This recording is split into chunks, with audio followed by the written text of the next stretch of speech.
Good morning mga kasipag. At dahil alas 8 pa lang, mainit na, maglalaba tayo ngayon. Pero dapat naka-dual setup tayo ngayon. So nakababa tong isa, sinacharge ko muna.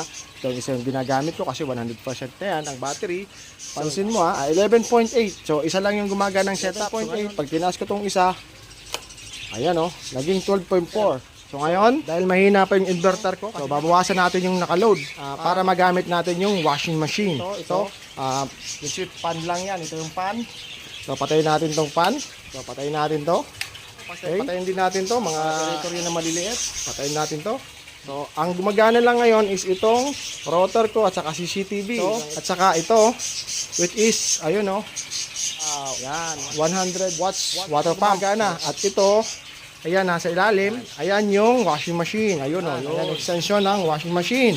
Ito yun, yung extension Ayan Okay. Power yan. O, di ba? Ito na nga, maglalaban na nga tayo. Naman tigasin tayo eh. Okay? Ito is 500 watts. Okay? Libre na sa kuryente. Alas 8 pa lang ng umaga. So, pwede tayo maglaba hanggang maghapon. Kasi nga, libre ang kuryente kapag mainit ang panahon. So, hanggang doon muna. Thank you very much.